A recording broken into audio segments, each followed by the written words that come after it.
medical student here at Miller. And I'm Haley, I'm a fourth year student. So today we're going to be talking about the anti-inflammatory diet.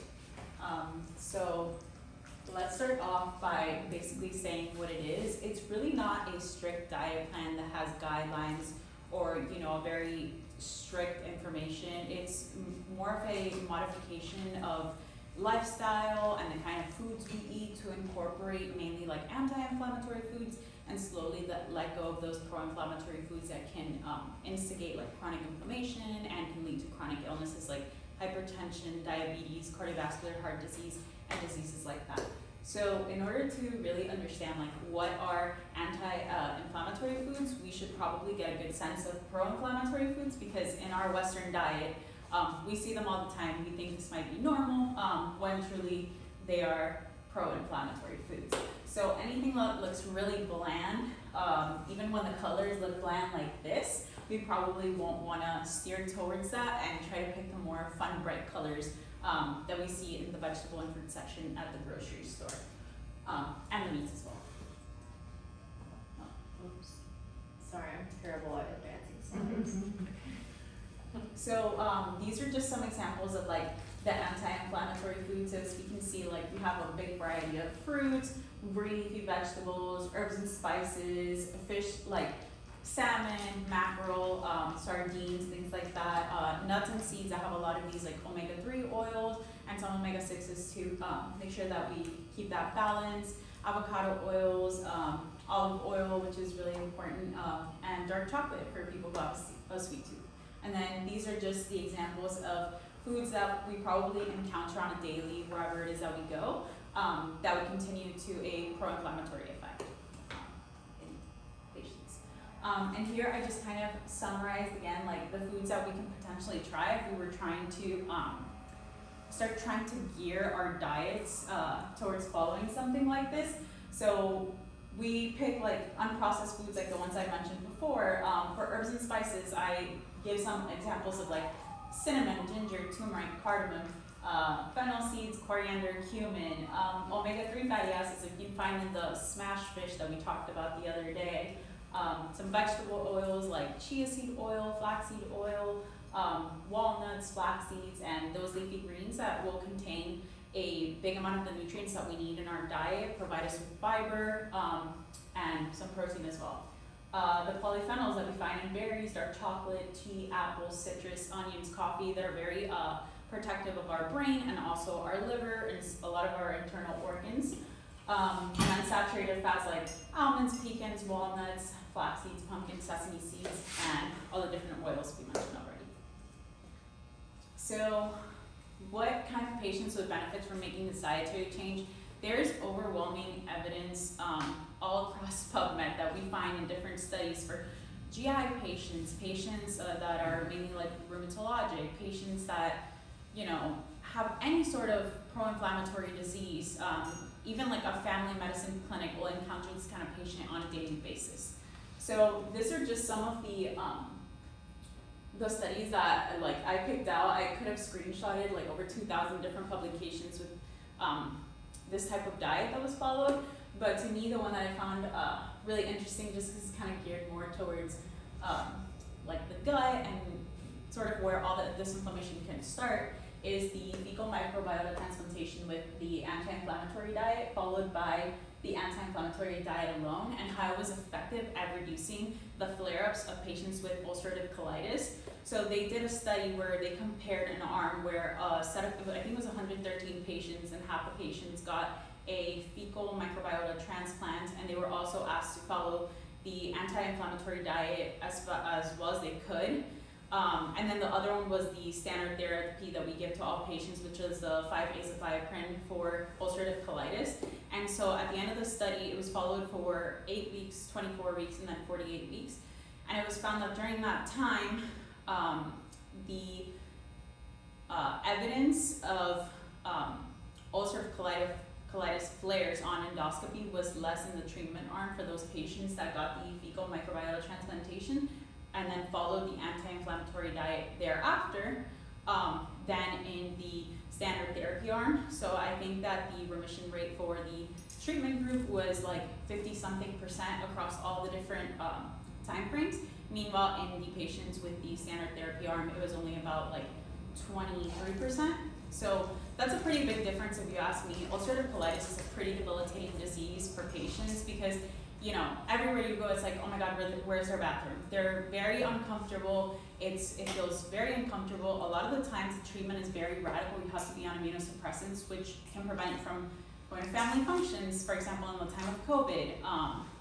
And it can also cause like a lot of mental health issues. So it's really limiting. And I think that, you know, if one patient like this could benefit from this and they don't have to be on immunosuppressants like the entire time, they could really prevent complications down the line, like having to get like a total colectomy because of how much their colon is affected. So it's one example of multiple that we find across the research. And I think, you know, as we advance more in the nutritional sciences, we'll see way more benefit showing like the good part, the good effect of that this diet can have on preventing chronic illnesses like hypertension, diabetes, and all those things like that. And there are some studies right now to back those claims up. So it's really cool.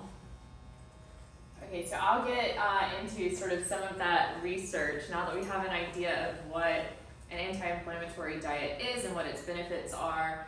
How did we find out what's inflammatory versus anti-inflammatory? So this paper, titled Designing and Developing Literature-Derived Population-Based Dietary Inflammatory Index, the original paper is in 2009 and they updated it in 2014. So it's a little bit old, but it's one of those like landmark papers defining sort of this index, Dietary Inflammatory Index. So they essentially looked at a lot of different food types and like compounds and looked in the literature for any studies that related these like food types or compounds to inflammatory markers. So like some of the interleukins, TNF alpha, CRP, so these like cytokines.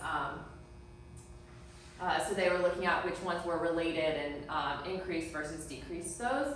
So from that, this is like the number of articles, and then they have the inflammatory effect score, and then the overall I think was adjusted based on the quality of evidence, like what types of studies were done. They had like a whole scoring scheme, and numbers that are positive would be like more pro-inflammatory, and the numbers that are more negative are more anti-inflammatory.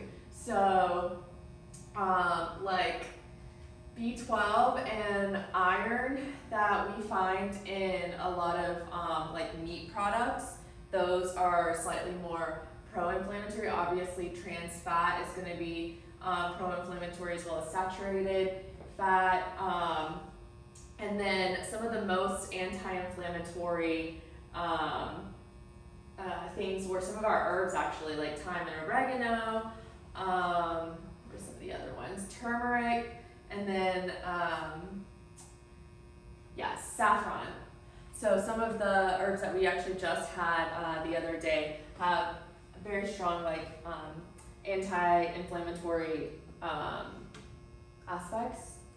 And so in this study where they're defining this dietary inflammatory index and being able to really quantify which foods or like compounds found in foods either contribute to increasing or decreasing inflammation, they looked at, it was a study from like from big databases from a lot of different countries.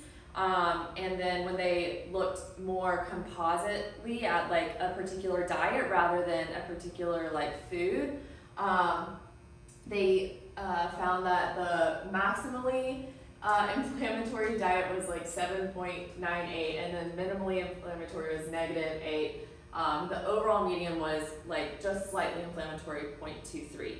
So the reason that this study was done was honestly to increase our ability to conduct meaningful research on diet. So it kind of goes to the point that you were making before of, it's really hard to study nutrition. You know, we don't know on the ketogenic diet, is this person eating red meat or are they eating salmon? So this index is a way to look at someone's diet, like you can do a 24-hour diet history and then score that diet based on these different like compounds or food groups to say how inflammatory, like what is the inflammation score essentially of that diet. So once that was created, that was actually what was used in a lot of the studies that looked at the effects of an anti-inflammatory diet. So this was a different review that looked at all of the studies and the evidence that was available for an anti-inflammatory diet and its effect on like a number of different things. So this one was really like a critical analysis of the literature to determine what is the quality of evidence. So we apparently have very convincing, like the highest rating of evidence that an anti-inflammatory diet is protective against myocardial infarction. Highly suggestive, which means they did reach significance, but I think the study size or design was not as desirable as if it would have reached convincing, but still very statistically significant.